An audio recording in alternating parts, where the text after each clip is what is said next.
just got back from Eretz Yisrael this morning, and he was there. Levaya, whatever. And he just told me a couple hours ago that Ravitch Meyer has been telling people that they should go to, there should be a Hespedim for Reb Chaim and a Sifis for Reb Chaim, and the more you go, it's a school for Shalom Bayis and Shidduchim and children. For Zer Shel Kayama, it's a big school for them. That's what this friend told me, and I don't know if it was unclear on the message whether Rishmar gave an explanation or he didn't give an explanation. But I'll tell you the truth. I mean, I don't know, but Friday night, whoever was here, if you remember, we spoke about just for a couple minutes how the Indian of Reb Chaim and its connection to Shabbos candles. So just throwing it out there. I don't think I'm too crazy.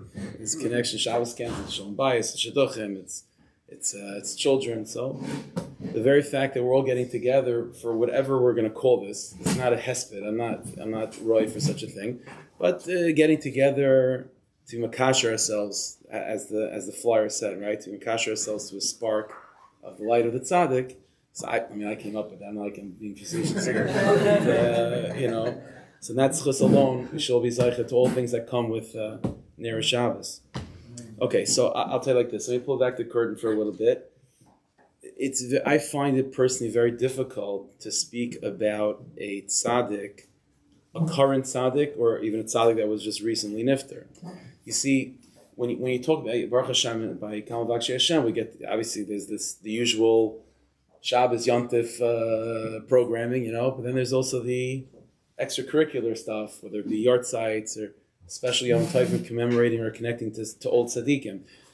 When you're talking about even very, very, very big tzaddikim, but from hundreds of years ago, there's been hundreds of years for the Jewish people to sort of process and absorb the infinite light of those tzaddikim to the point of where you could put words to them. But when you're talking about a tzaddik of right now, a living tzaddik or just recently passed, it's like the first time you're being introduced to Gemara. It's an or makif, it's a surrounding light, and it's very difficult to put words and to say this is the inning of a tzaddik, to say such a thing. So so I find this very, very difficult. So a little bit of a disclaimer, I guess you can say disclaimer. Every tzaddik is bigger than any one of us. Okay, you're talking about especially tzaddikim that are neshamas klalius, that are collective neshamas, that all of Klal Yisrael, in all different ways. But when you talk about tzaddikim that all of Klal Yisrael sort of at least will say, oh, he's a tzaddik, it's very difficult to then any individual person, except for God Himself, to say that's the tzaddik's inyan. So what we're going to speak about tonight is only two things. First of all, it's based on you can't say who the tzaddik was, but there is something to say b'hashgacha pratis about what Klal Yisrael say about this tzaddik. When you have a tzaddik who in his own personal life behind closed doors is who knows, in the recesses of his neshama is who knows how big. But in terms of what people say about him, that's also b'hashgacha pratis, and that has to be taken seriously. What this person symbolizes and what this person represents in terms of the Hamoinah. So that's something to consider, number one. And number two, I could only speak based on what things that seem to me and things that resonate to my Sharash and Hashem. And so that's as much as I can do. Those of us that share the same Sharash and Hashem, then hopefully maybe these words will resonate with you as well. And if it doesn't resonate, maybe you still have the same Sharash Neshama as me, but maybe I'm wrong. I don't know. So it could be all sorts of options. That's those are the disclaimers that I guess we're gonna say. But we're just gonna, and number three, we're gonna say Torah. This is not Divrei Hesped. I'm not gonna say stories. I'm not Roy for such a thing. It's not. You don't need that. You don't need me for that. We're gonna say Torah, and when I'm gonna say this Torah, I think is appropriate and fitting. L'kavod Reb Chaim, and it's B'teres Tefillah that we should be able to makasher ourselves to whatever degree possible to the tzaddik and our level. But let me pull back for a second before we really begin and to give a little bit of a context of what the avodah is during a time when a tzaddik passes away. Because I think that's just an introductory backdrop to understand what the avodah is. And then you could go into specifics, this tzaddik and that tzaddik, what to do. But just the general backdrop, what are we supposed to be doing b'chlal? Okay? So it's like this. There's a famous letter from the Baal Tanya. The Baal Tanya wrote this letter to Chassidim in Eretz Yisrael who lost their Rebbe. Their Rebbe, I think it was Rendel Vitebsker. He passed away. And the Chassidim of Remendel in Eretz Yisrael were heartbroken from it. So the Baal Tanya wrote a letter of Nechama to the Chassidim in Eretz Yisrael telling them what's going on. And this is what the Baal Tanya explained. He said, the Baal Tanya said like this. He said that who a tzaddik is Aleph. Who a tzaddik is not their guf. Is not their guf. You want to know who a tzaddik is? What is the essence? What's the life of a tzaddik? The life of a tzaddik is his ahava, his yira, and his emunah. That's what the Baal Tanya says. It's ahava Hashem, his yira Hashem, and his emunah. That's who the tzaddik is. And therefore, said the Tanya, whenever you're talking about being makashir, having a relationship, knowing the tzaddik, it's never about knowing the body of the tzaddik. It's always about trying to connect yourself to who the tzaddik really is in terms of his ahava, his yira, and his emunah. That's what the tzaddik is. Therefore, said the Tanya, when the tzaddik is alive and the light of his neshama and who the tzaddik's real identity in terms of his ahava, yira, and emunah is encased in a physical body, then the language of the Tanya is that the only level of Hiskashrus that you could have to the essence of who the tzaddik really is, because it's enclosed and concealed by a body, is in the language of the Baal Tanya, you could only get a ziv. You can get a ray of who the tzaddik is. A ray. And so all the hashpah and all the influence and all the Hisorirus that a person can receive from a living tzaddik, you're never able to truly connect to who the tzaddik is, because who the tzaddik is completely masked by their physicality and who they are as a human being. And they're not human beings. So all you can get, therefore, is just a ray, it's an aroma of who the tzaddik is. But said the Tanya, but once the tzaddik passes away and the neshama is no longer encumbered and held back and concealed, masked by the body, then now an actual huge opportunity arises, which is a hiskashrus to the essence of the tzaddik. The actual emunah, yira, and ahava, and all the essence of who the tzaddik is now fully accessible. Now, obviously that's a catch-22, right? Because on the one hand, now the essence of the tzaddik is accessible, but there's no physical body and no physical interactions to have with. So you're now left to sort of have that hiskashrus and to figure out how to do that within yourself. So he talks about that. That's why the Baal Tanya's son, the Mittler Rebbe, then uses that as a springboard to have a whole mimer about the need of going to kiver tzaddikim, what's going on when you go to a kever. That's obviously not for now. But to understand, when a tzaddik passes away, it's an opportunity to have a real yichud, that's the language of the Sfarim, a real yichud, a real unification with who the tzaddik is. No longer just standing as you are, and the tzaddik is over there, and having a little bit of an aroma and a little bit of a ray of light coming off the tzaddik and bathing you in the light. No. Now we're talking about having an opportunity to be makashi yourself and to have a yichud. Almost like a kilu chasen and kala, like mamish a yichud with his neshama and yourself. And that's possible now because now the guf is not holding anything back. Now we have a klal. Whenever a yichud needs to take place, a real hiskashrus needs to take place, it always needs two ingredients. There's always a step one, followed by a step two. Step one is what's called halos mayinukfin, or in other words, step one is hishtoikakus, a deep desire on the part of the receiver to want to connect. There has to be a very deep hisorirus on the part of the receiver to want to receive. And when the lower waters are raising up, then the higher waters descend below. Right? When the kala goes to the chassan then goes out to greet the kala by the chuppah. Right? That's the minhag. The chassan is by the chuppah. The kala walks towards the chassan, and the minhag is that the Sephardim do this in extreme way, Ashkenazim a little bit, but the chassan goes then out to greet the Kala, and they come together to the chuppah, right? Why is that?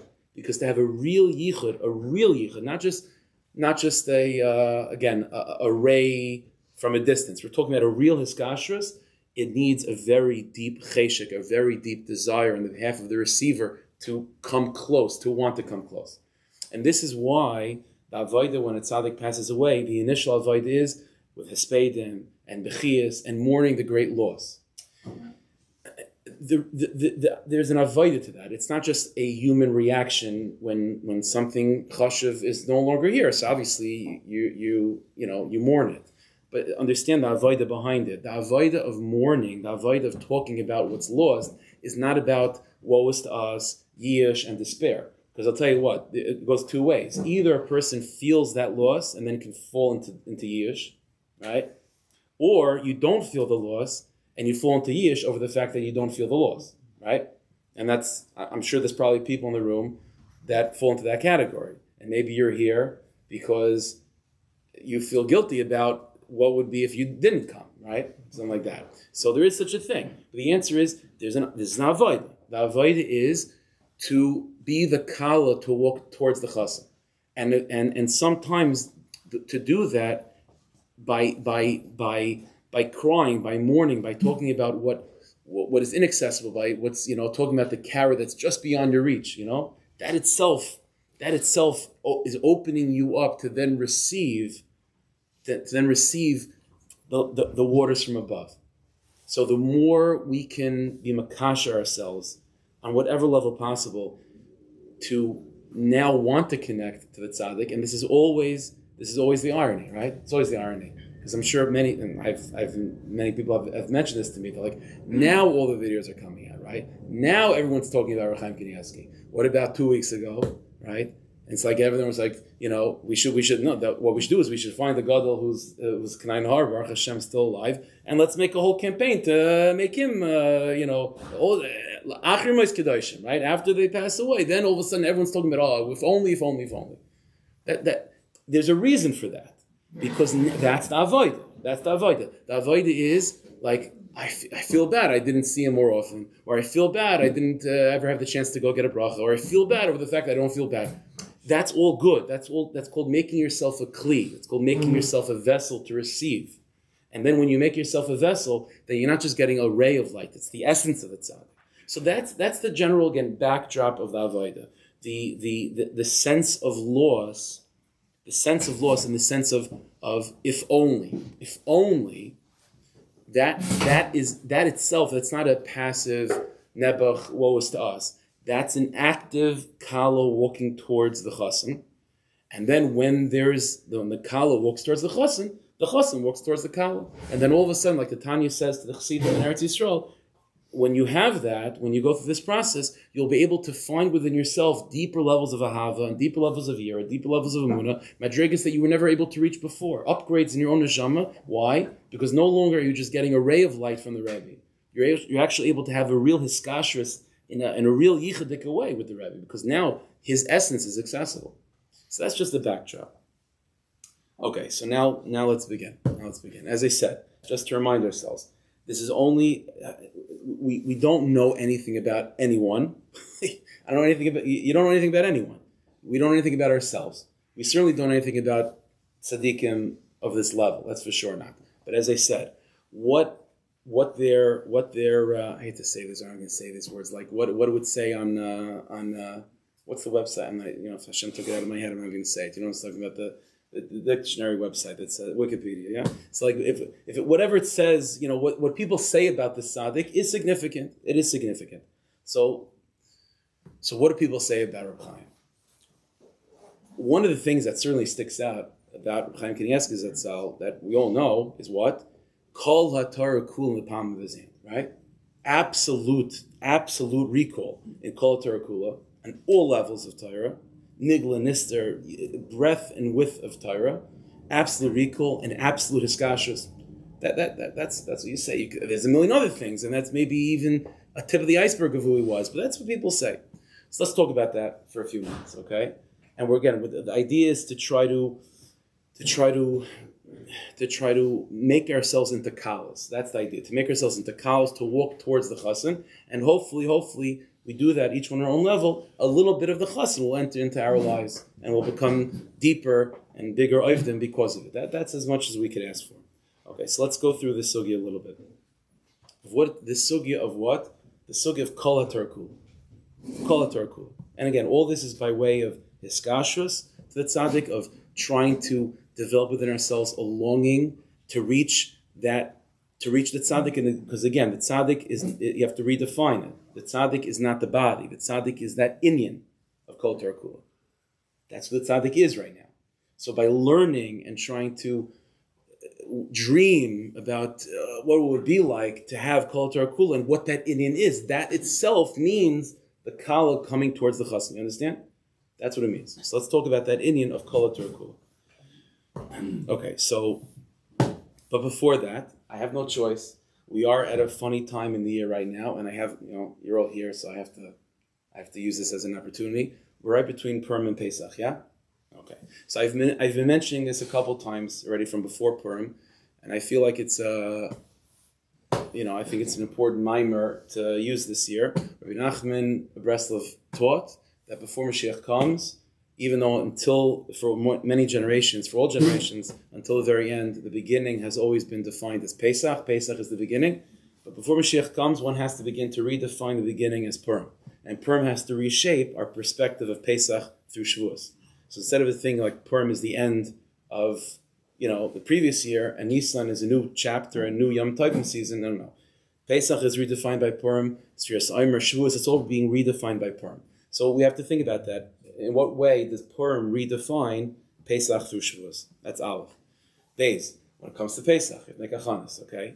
So we know the Mishnah, the Haggadah says that one of the, by the Haggadah, when we get to the 10 makas, right? So you pour out the grape juice for the wine, dam sfardei, and so on. And then Rabbi Yehuda hayneisim simanim. Yehuda would give simanim, tatzach, hadash, bachav. Obvious question. Simanim are there when you have something. What are simanim? So in the Gemara we find simanim, right? Let's say there's a long Gemara, a long shakvatar, long back and forth, many questions, many answers. So sometimes the Gemara will give a siman, Rosh Tevis of the questions back and forth. You can remember it because the Gemara was oral, so it's a lot to remember. You have a hard time remembering the 10 makas of all things. From the time that you're a little kid, you don't simanim. That's achadash b'chav. You simanim for. It's hard to remember. Another strange thing, an oddity about the Seder, is the simanim of the Seder. It's also simanim, right? We have simanim for the makas, and you have simanim for the Seder. Again, how complicated is it? You can't remember. It's like, there's much more complicated. There's no simanim to know how, all Shemon Esrei. And there's no Seder back in the times of Chazal, so you have to know Shemon Esrei by heart. So people know Shemon Esrei by heart. Shabbos Mincha Ma'ariv, they have no problem. Rosh Hashanah Yom Kippur Davening, they have down pat. Kaddish Urchatz Karpas Yachas, we might forget. So it's a very strange thing to have simanim b'chlal. And the final thing to think about is the Seder plate. Again, there's other questions you could have, but just want to spark the, Pesach mind a little bit. The Seder plate. You need a Seder plate for us. So we need certain things. You need an egg, and you need matzah, you need a Seder plate. You put it on the table, whatever. What's the inyan of a ka'ara or a Seder plate? Okay. Those are the Purim Pesach questions put in the back. Let's get back to Kol Tarkula. Okay, it says like this. There's a Medrash in Tehillim. Okay, Medrash in Tehillim, Kapitel Yud Beis. It says like this. Rabbi Yanai. Rabbi Yanai said, "Lo yidnitnu divrei Torah chatuchen." The Torah was not given in a way where everything is clear and everything is concise and everything is what it is. It was not given in a package like that. It was not wrapped up in a bow. Ella. Kol davar v'davar shayglish baruch hu Moshe. Rather, the Torah was given that everything is being pulled apart in a million directions. It's not all packaged. There's no one Seder plate pulling it all together. Not only is this parsha disjointed from that parsha, and this halacha is this that has nothing to do with that halacha. Even within one maimer, one dibur that Hashem said, every dibur that Hashem said to Moshe, Haya mem tes panim tahar, umem tes panim tameh. Everything had 49 interpretations this way and 40 interpretations that way. So everything is being pulled apart. The Torah is not a unified entity. Amar Lafan of Rebbeinu Shalom, so Moshe receives Torah like that, and he says to Hashem, "Ad masay namin al brush halacha." How am I gonna function like that? Everything could go a million directions. Amar Loi, so Hashem said, Achram Lahatis. Okay, so you have a klal of Achram Lahatis. Go based on the majority. Rabba Hamitamin. If Taka turns out that the majority of Chachamim believe this particular situation, that the thing is Tameh, then Tameh. Rabba Matarin is Tahar. Achram Lahatis. Okay, so it's a clear medrash telling us that the way Torah is, and that's what we feel like this, it's in a bunch of pieces. It's in a bunch of pieces. Mitzad Sheni, there's a Tosefta in Masechah Sanhedrin. Okay, the Tosefta in Perek Zayin in Sanhedrin is still an interesting halacha. It's recorded in Gemara too, but this line is only in the Tosefta. The Gemara talks about the protocols in Beis Medrash. You know, the Rosh Hashiva, the Tana, the Amar would come into Beis Medrash, and it'd be an opportunity for the students to ask questions. So there's a whole procedure. Yidden sometimes have, they push a little bit, so we have to have protocol about who gets to ask first and so on. So there's a whole list. So questions that are more halacha l'maisa should be answered first. It's the whole thing. It says this stuff like this: shoyel ke'inyan, v'hashol shaloi ke'inyan. Let's say two people come to ask the Rebbe the question. One person is asking a question on the sugyas that they're learning, and one person is coming from a completely other end of Shas. One is ke'inyan, and one shaloi ke'inyan. So says the Tosefta, Meshivin es hashol ke'inyan. The Rebbe should respond to the one that's asking the topical inyan that they're learning about. V'hashol shaloi ke'inyan, and the person that's coming with a question from left field that has nothing to do with what they're learning, he should say, he should preface his question by saying, this is nothing to do with what we're learning, but a random question from some other Masechta. And then if there's no one else that has a question, then obviously the Rebbe will answer that. But if there's anything else that's more negeya, you answer the negeya question first. Divrei Reb Meir. The Chachamim oimrim ein tzarech. The Chachamim say it's not true. Halach l'maisa takes precedence, but two questions, one is about the sugi that they're learning, and one's completely unrelated. The Rebbe has the right to answer whichever one he wants. Why? Because kol ha-Torah kula inyan echad. Kol ha-Torah kula inyan echad. All of Torah is one inyan. It's all wrapped up in one bow. It's all one big sugi. There's a Medrash Tanchuma, the end of Parshas Chukas. It says as follows: Kol divrei Torah tzrichim zeh lezeh. All of Torah, one piece of Torah needs the other. Ani b'makom echad, ashir b'makom acher. Everything fills everything else. Shezeh poseach, zeh noel. This is the key, and this is the door. Right? So you have a door. You have a locked door in the Gemara in Yevamis. The key to that Gemara Yevamis is the Gemara Megillah. That's the way it works. Kol ha-Torah kula inyan echad. So it seems to be a steer in Chazal. So which one is it? Is Torah completely disjointed and pulled apart, and there's no unifying entity, Metzias? It's not one sugya, it's a million sugyas. Or no, is all of Torah one sugya? What does it mean, all of Torah is one sugya? It's not one sugya. There's Shabbos, and there's Erevin, and there's Yevamis, and there's Taharis, and there's Medrash. And what does it mean, B'chlal Inyan Echad? So there's a Torah from the Rogatchover. This is the Rogatchover. He uses this in many, many places. This is what the Rogatchover writes, just a couple lines. He's talking about, it's in a bunch of places, Parshas Kisis in particular. The Rogatchover says, he's talking about the difference between the Torah that we would have received if we got the first Luchos versus the Torah that we did receive with the second Luchos. So it says like this: Da'az, with the first Luchos, or that moment by Shavuos, right, before the Chet Egel, for that temporary moment, Havi Hakol Nekuda, Loi Chalokis. Said the Rogatchover, this inyan of Kol HaTorah Kula being inyan echad, that is what the Torah would have looked like if we received the first Luchos. What the Torah was before the Chet Egel was one inyan. It was one sugi. It was one inyan, which is Elokus, godliness. That's what Kol HaTorah Kula was. Every single aspect of Torah, from the perspective of the first Luchos, was nothing more than, it was clearly and visibly nothing more than commentary to one specific point. And that one specific Nekuda, which is indivisible and absolutely simple in its essence, is Ein Oy Movade, the essence of God, Elokus. Every other mitzvah, whether it be tzitzis and tefillin and yibam and chalitza and kashrus and taharis and you name it, is all just different reflections of the same thing. Just simply different reflections of the same thing. That was the reality of Luchos Rishonos. Comes the Chet Egel, and the Chet Egel, because of that completely, the first Luchos are broken. They're broken. And now we receive the second Luchos. Said the Rogatchover, look, by the times of the first Luchos, Kol ha-Torah v'ha'olam v'Yisrael havinekuda. Not just was the Torah inyan echad, but from the perspective of the first luchos, all of the world was inyan echad. All of Klal Yisrael was inyan echad. When it says in the pasuk, and we know from Chazal that they stood by the Har Sinai, Ish echad b'leiv echad, everyone says that was the hachana for Har Sinai. We weren't able to receive the Torah unless the Jewish people were unified and we saw each other like one entity. Why? Simply because Hashem loves Achdus. And Hashem has a big gift called the Torah. And it's chaval. Hashem doesn't want to share his toys unless he likes you. And he only likes people that like each other. So that's why he's only willing to share the Torah with us. That's for children. The real reason why we had to be in a state of Ki'ish Echad B'leiv Echad is because what we were going to receive was Inyan Echad. That Inyan Echad, which is Hashem Echad, that Inyan Echad can only be received by an Echad. So when you have Am Yisrael Goy Echad Ba'aretz, they can receive a Torah Achas and they can receive an Elokus Achas.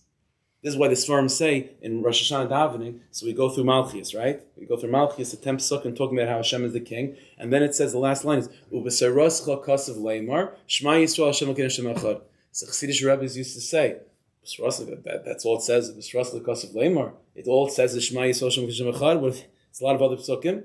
No. It's B'seroscha kasav leimar, Shema Yisrael Hashem Elokeinu Hashem Echad. That's all it is. The Nami Melch famously says, it says, Anoich Hashem Elokecha, the Vaydaber Elokim al Moshe as Kol Hadvarim Ha'el Leimar. That Hashem said to Moshe Rabbeinu, all these things. What are all these things? And that's how we received it on Har Sinai. The Rebbeinu Shalom said all the dibros, all the 10 commandments, in one moment, with one sentence. What a mouth can't say and an ear can't hear. That's the Indian echad of Kol Torah Kul. That's the Indian echad of Luchas Rishonis. This is why Chazal say, if we would have received the first luchas, there would be no such thing as forgetting. Why? When you have sugyas upon sugyas in a million pieces, so Chazal say a klal, tefasta meruba, like tefasta. Everyone that ever tried juggling knows that if you don't know how to juggle, one ball, that you can handle, right? But all of a sudden, 2 balls, 3 balls, all of a sudden they all drop, right? Tefasta meruba, like tefasta. You try to grab too much, you grab nothing. If Torah is given in a way of rabim, of many, it's impossible to remember everything unless you have an unbelievably huge photographic memory. And even then, the Indian of the Torah not having forgetfulness from Luchas Rishonis is because all it is one sugya. Everyone can remember one thing. Everyone knows the pasuk Shema Yisrael Hashem Echad. If that's all, B'Sras L'Kasav Leimar, one pasuk, we can handle that. It's one ball.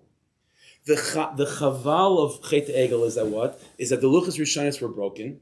And what we received then is the Luchas Shnias. And said the Rogatchover, after the Egel, Nasa Kol Pratim. All of Torah is now redefined as being Inyan Echad to now being a million pieces. In other words, those 2 midrashim that I started with in the beginning, the Midrash Tehillim, that Moshe Rabbeinu was given the Torah, it's all over the place. Even one dibur of Hashem is divided into 49 like this and 49 like that. There's nothing holding anything together. That's a description of what? Of Luchas Shnias. But when the Medrash says, for example, in the Tosefta, that what? Kol Torah Kul Inyan Echad. What the door is here, but the key is over here. It's all one big Inyan. That's a description of the Torah that would have been with Luchas Rishonis. Okay. But you know what's the amazing thing is that we know is that the Luchas Rishonis broke, but they're still in the Aron. So here's a chiddush from the Rogatchover. Listen to this. Okay, it's an amazing thing. The Rogatchover writes also in Parshas Yisrael like this. When did we receive the second luchas? What day? That was in Kippur, right? That's when Hashem forgave us enough for the Chet Egel. Fine, let's move past the Chet Egel. I'll give you luchas shnias. The Rogatchover is a chiddush. Everything was affected by this change between the Inyan Echad of luchas rishonis to the many Inyanim of luchas shnias, even Shabbos itself. The Rogatchover says that Shabbos, the halachic definition of Shabbos is every single moment is its own little mitzias.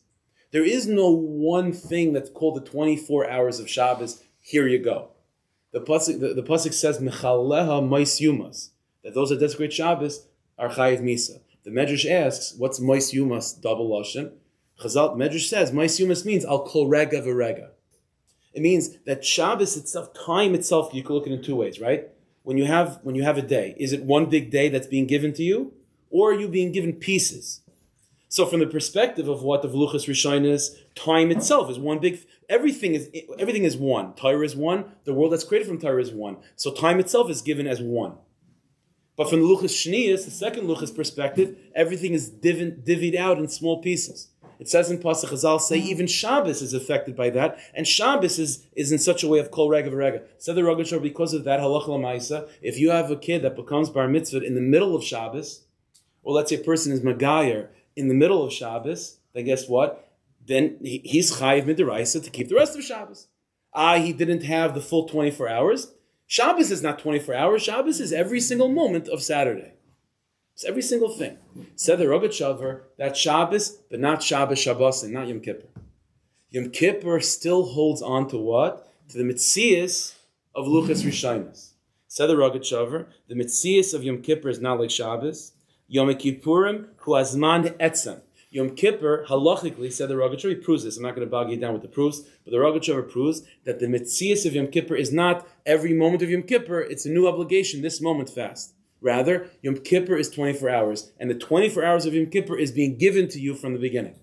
Therefore, said the Rogatchover, halach l'maisa, if a person becomes a ger tzaddik in the middle of Yom Kippur, or a kid becomes bar mitzvah or bas mitzvah in the middle of Yom Kippur, midaraisa, they don't have to fast the rest of the day, because they didn't have the whole Yom Kippur. Yom Kippur is one big thing. Either you got it, the whole thing, or you don't.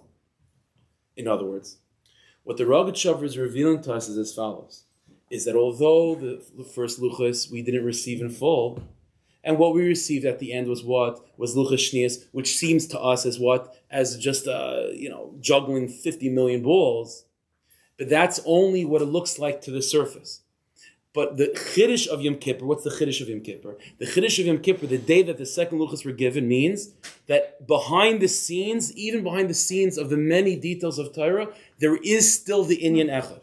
There is still the Inyan Echad. And this is something that, again, like I said from the beginning, this is just the Fi Sharish Nishmasi. So all I can speak, so it's going to, that means that Yom Kippur reveals to us that even after receiving Torah, which is brachas and Shabbos and Erev and v'chulu, a million details and a million pieces, and this moment and that moment and all disjointed things, but Yom Kippur's Magala, that behind the scenes there still remains Inyan Echad, which means that it's still within our capability of the makasher ourselves to that Inyan Echad.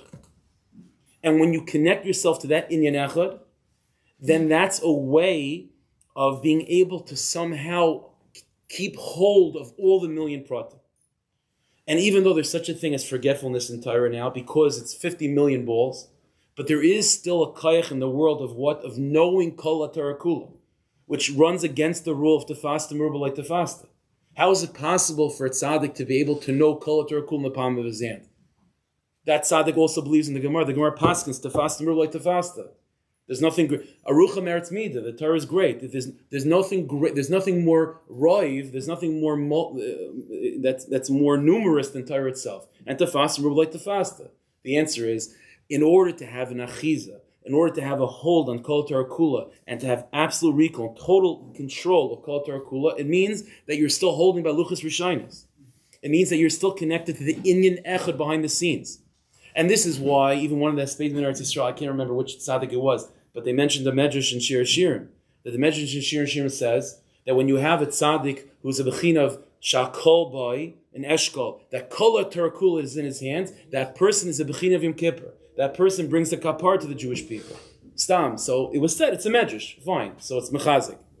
The pnimius behind the Medrash is this inyan. Because the koich of being an eshkol, the koich of being someone that has kol Torah kula in the palm of your hand means that you are connected deeply to the Inyan Echad that all of Torah is coming from.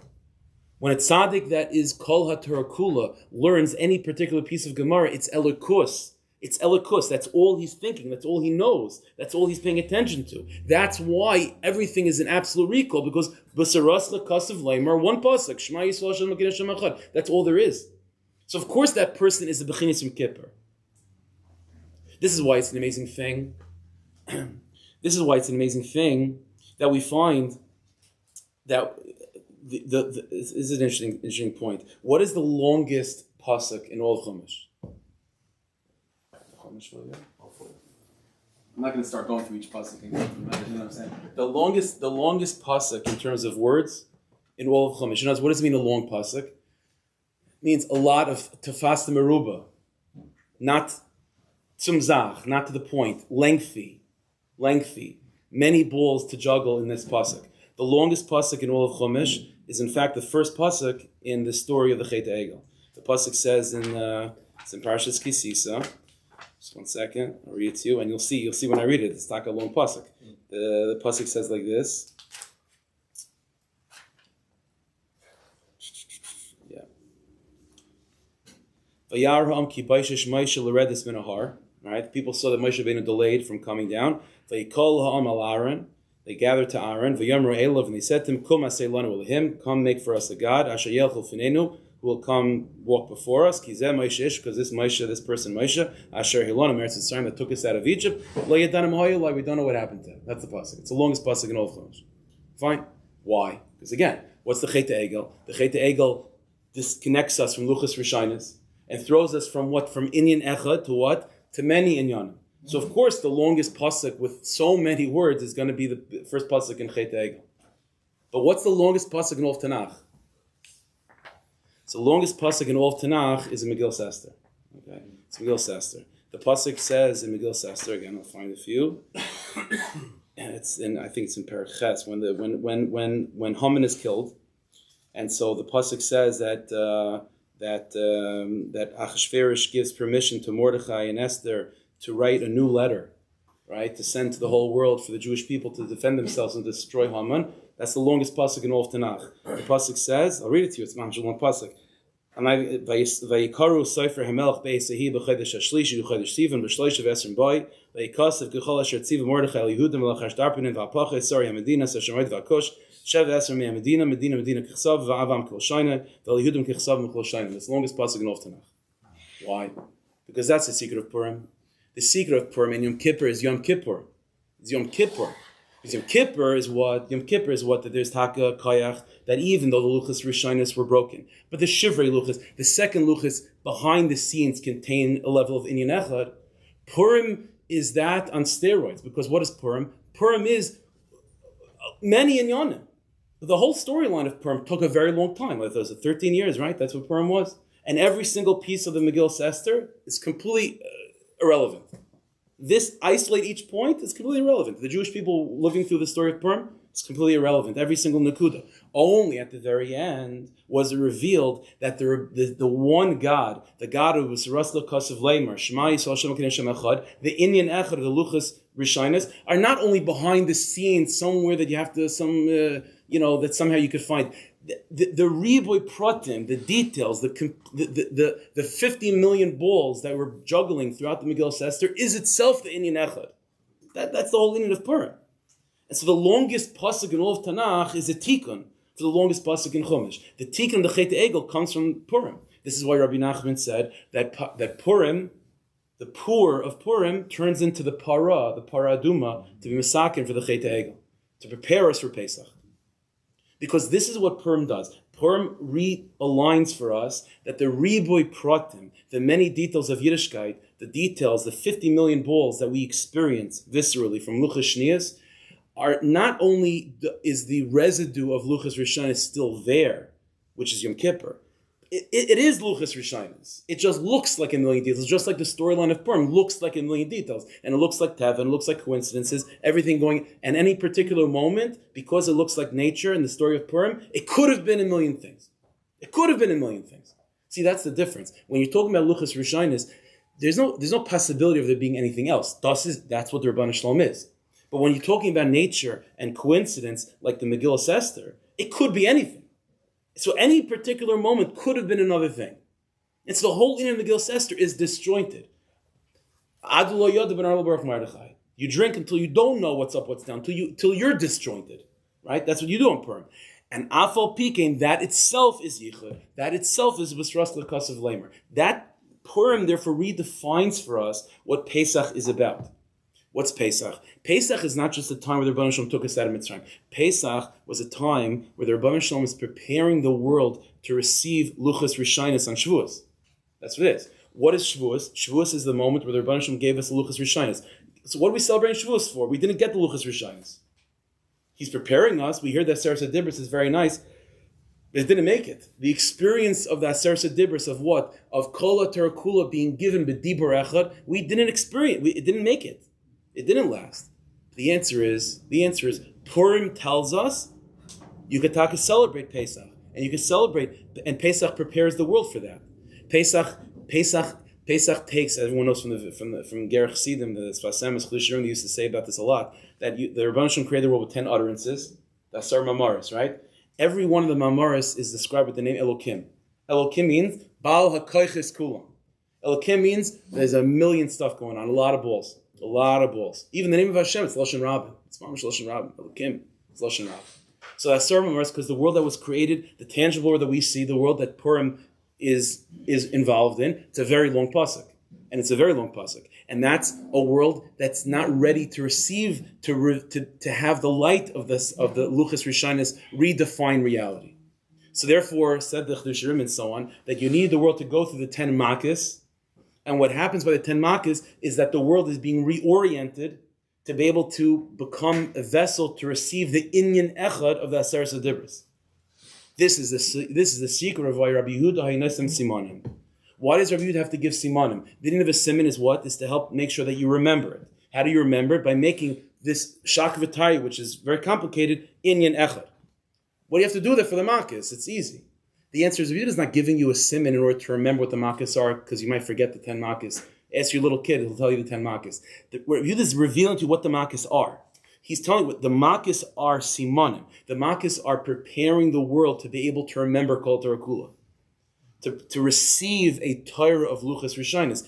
And again, and Purim says to us that even if you didn't receive the Luchas Rishonos, you still did. Because the Luchas Shnias, with all of its million details, that's only to the naked eye. But just like Purim, it just looked like a million details. The truth of all truths is that it's still Inyan Echad.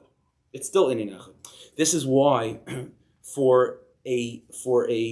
me share with you a couple lines. Reb Tzaddik HaKohen writes this. Again, you can't say this, but this is what Reb Tzaddik writes. I mean, I can't say it, but he does.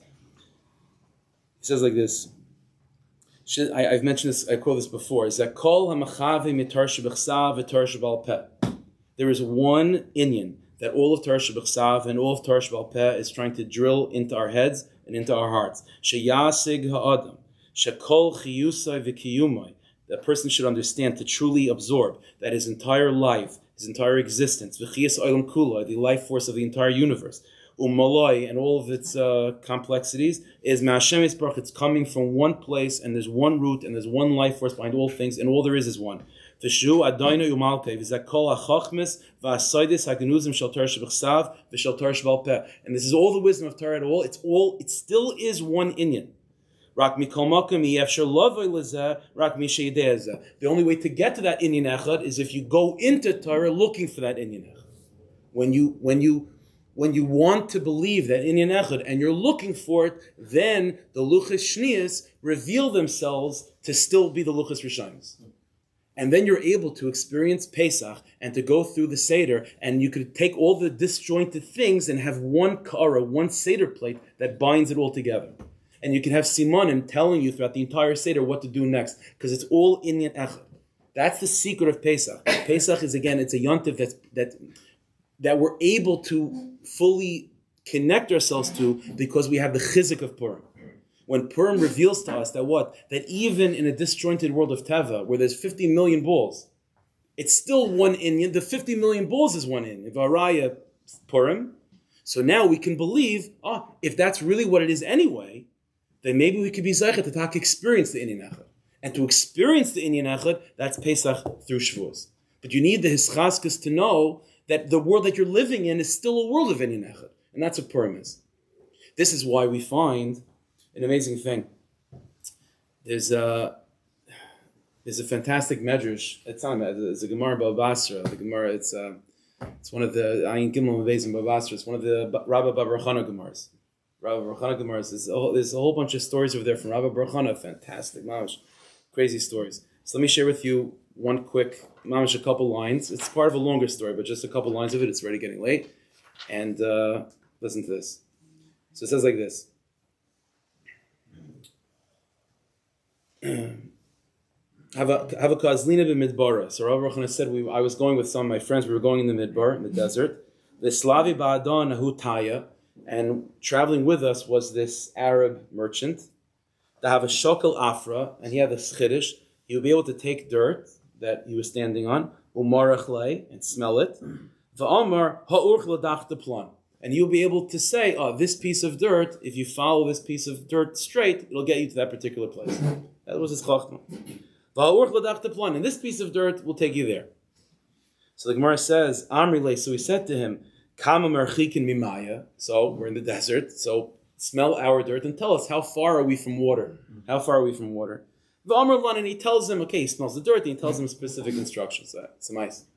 Says the Marsha, there's only one person in Jewish history that we have such a thing, that he's morach v'doyim, that he's able to smell and to be able to paskin, to know the truth. The Chazal says such a thing about Mashiach. That Mashiach is what? Mashiach is a tzaddik that is able to smell on you and to know the Indian echad of your life. When Chazal say about Mashiach, that Mashiach is not going to need a din Torah. You're not going to have to tell him, Reuven and Shimon, they're not going to have to come with machlokes and proofs and back and forth. Mashiach will smell and he'll know exactly who you are and everything he needs to know about you, everything you need to know about yourself. That Inyan of Morach V'Doin means the power of being able to figure out the Inyan echad of that Jew's life. Said the Marsha, this Gemara writes that this Taya, this merchant, is a remez, this koyach of Morach V'Doin, of being able to know, and that's why it's the earth, because people are made from offer. And when it says in this Gemara, Rabbi Yochanan is describing the Hutaya, this merchant that's able to pick up a piece of dirt and smell it and know exactly where it's going, that's the secret of Mashiach, to be able to know the Inyan echad of that person's life. And said the Gemara, says Rabbi Yochanan, and where do you get the koyach of such a thing? Where does the Tzaddik Hador, where does Mashiach Tzidkenu have the koyach of what? Of being able to look at a Yid and say, that's the Inyan of this guy's life. And I see the 50 million pools, and all that is shtusim, it's all havom, it's all chitzanis. Who is the person? Marach v'dayin. You know why? Kamer chikin memaya. Said the Marsha, only a Yid that knows kol haTorah kula, and is able to be makasher themselves to Torah in such a way that's compared to water. See, water is also indivisible. When you take a drop of water and you pull it away from a puddle, and you put it back in, it's one chefza. It's not the million pieces that are woven together. It's one entity. You could have a million pieces of drops of water. You put it in one bucket. It's one big drop. It's Inyan echad. Only a tzaddik that's mekusher to what? To kol Torah kula. And the only way to have kol Torah kula is what? Is to makasher yourself to the elokus, to the Inyan echad of Torah. That's a tzaddik that's able to look at a Jew and say the Inyan echad of that Jew's life. And this is what we find Rabbi Nachman in Hiskashrus. Rabbi Nachman writes that if you want to truly love Yidden, the only way to truly love Yidden is if you love Kol Torah Kula. If there's any particular sugyas in Yiddishkeit that you are just uninterested in learning about, I could not care less, right? People always say could care less.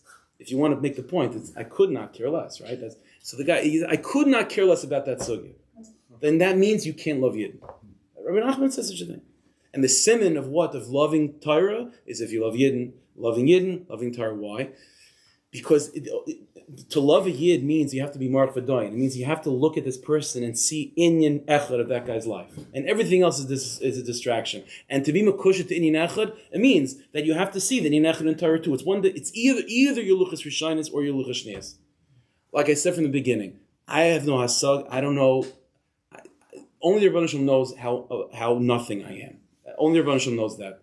Everyone knows a little bit. The Rebbeinu Shalom knows how much. Okay, so I b'chlal have no shaychus to talk about Tzaddik Yisrael and Rebbe Chaim Kanievsky. B'chlal not. But as I said, all I can speak about is what everyone says about him, and what resonates to me. And to me, what resonates is this inyan is what is to have an achiz and kol Torah kula means that we're talking about a tzaddik that's still shaykh to luchas rishonos. And luchas rishonos means Riba pratim, and hin riba pratim hair. It's Inyan echad. It's Inyan echad. And that type of tzaddik who was nifter, nach Purim, right? Or between Purim, regular Purim, Shushan Purim, mamash on Shushan Purim. So tzaddik like that, who his yahrzeit is Purim, right? And his Inyan is in Eshkol, and that's Yom Kippur. So das alain, that means that such a tzaddik is going to be Poel Yeshuas for all of Klal Yisrael to be able to bring us back to that place of luchas rishonos. And to be able to reveal the truth of all truths, which is that all of Torah is Inyan echad, with Shraslikas of Lamar, it's Einam Ulvada, that's all it is. So, halacha l'maisa, I can only speak for myself. Everyone, listen, and everyone certainly, and you have many Rabbanim, and this is not, every Rav and every Mareh Derech has to speak Lefi Sharish Nishmasam. What spark of the Tzaddik is they have a shaykhus to and speaks to them, and that's all they can do. So what I've been hearing very often from most people is that because of this, we should mechazik ourselves to learn more. Now, I'm a big fan of learning. Okay, some of my best friends are learners, right? So I'm a big fan of learning, and you should add Siddharim and learn more. But to me, two things. We should have a desire to know Kol Torah Kula, but really, when you get to the kishkas of it, to do that, it's inyan echad. To akasher ourselves to why we learn. What are we doing? The elokus, to understand, to try to find the luchas rishonos behind the scenes, to connect ourselves to have the Hiskashrus of Purim, to allow us to then move into Pesach and Shavuos, to be able to believe that we're shaykh to luchas rishonos. Because that kol gadol Yosef, that great voice of Har Sinai, and that's it. That voice continues on. And through every single tzaddik, like Rav Tzaddik writes in Nukut Mamar over here, he goes on to say that every tzaddik who on his particular level gets to that place of Inyan Echad, that's what they're then trying to give over to the generation, is that taste of Inyan Echad. So you talk about a tzaddik like this, you could be nispol from, the total recall and all that stuff. It's unbelievable. Don't get me wrong, but dummies like us, we're going to have shaykhs. So we have shaykhs to anything. What does that do for us? That he knew Kol Torah Kula. I said this to some guys. I shouldn't say this problem, but you'd be Michael. When I first heard it, what was it? Erev Shabbos, right? So I thought to myself, like, what could we do? I thought maybe like a crazy idea. Maybe like the whole shul, makabel on ourselves over the course of a year to take each one a chelek. He made a siyum on Kol Torah Kula every year at Pesach. Maybe we could all like divvy up Kol Torah Kula amongst ourselves. And then the person I was speaking to told me what Kol Torah Kula means. We need a bigger shul. So it's not so posh. So that's it's Rachmanis. It's Mamash Rachmanis. But so what could we do? Inyan Echad. That's Kol Torah Kula. That's Kol HaTorah Kula's Inyan Echad. When you makash yourself to that Inyan Echad, you have Kol Torah Kula. And this is what we find by the big tzaddikim, by the Chassidish Rebbe. There's a Chassam Sofer. The Chassam Sofer, I'm sorry, it's late. Chassam Sofer used to say that by him it's a Kabbalah, that the only person that could have Ruach HaKodesh is if you know Shas and Paiskim. You have to know Kol Torah Kula to have Ruach HaKodesh. That's what they say from the Chassam Sofer. So that's a kasha and a lot of Chassidish Meisim, right? So the answer is, as Tzaddikim say, of course you need Kol Torah Kula to have Ruach HaKodesh. But if you don't necessarily need to have every single ball of the 50 million balls to have Ruach HaKodesh. If you have the Inyan Echad of Torah, that's Kol Torah Kula. That's Kol Torah Kula. That's what the Chachamim are saying in the Tosefta. Even Allah L'maisa right now, a guy is sholosh like Inyan, it's not Kol Torah Kula Inyan Echad right now. So to me, again, just speaking for myself, within myself, to be myself more asmada, to learn more. But in a way of Hiskashrus, that Inyan Echad. When you have that Inyan Echad, then we can learn Kol Torah Kula. Then there's no reason why each and every one of us can't have Kol Torah Kula. You don't have the brain for it, but you have a brain for Pasuk Chumash. You have a brain for a Mishnah. You have a brain for a Kapitel Tehillim. That could be Kol Torah Kula. What do you mean? How could one pasuk be Kol Torah Kula? If that pasuk in your mind, in your avodah, is be mekash yourself to the infinite one, the one that's speaking that pasuk, then that God is indivisible, and automatically you have Kol Torah Kula. You might not have all the knowledge that comes with all the svarim from Kol Torah Kula, but you have the Inyan Echad of Kol Torah Kula, and that's sometimes the ikar. That's sometimes the ikar. And halavai, from there, the balls come automatically. But that's the Inyan Echad of Kol Torah Kula. No, Hashem should help us that we should be zeichet to have to now that the tzaddik is not tethered and not held back by a guf. We shall be zeichet to be like the kalas that come towards the chassan, to have that desire, to have that cheshek, to find the Inyan Echad, to return to luchas rishonos, and to have the Hiskashrus of Purim, to go into Pesach, and to have the kapara of Yom Kippur. We shall be zeichet to be makash ourselves to the tzaddik, to find our spark, and be zeichet like that, to taka, all be escorted right back into Beis HaMikdash, which is complicated, multifaceted, but all boils down to that Kodesh HaKodshim, that place of absolute silence, and that the absolute simplicity of Ein Milvadai, to be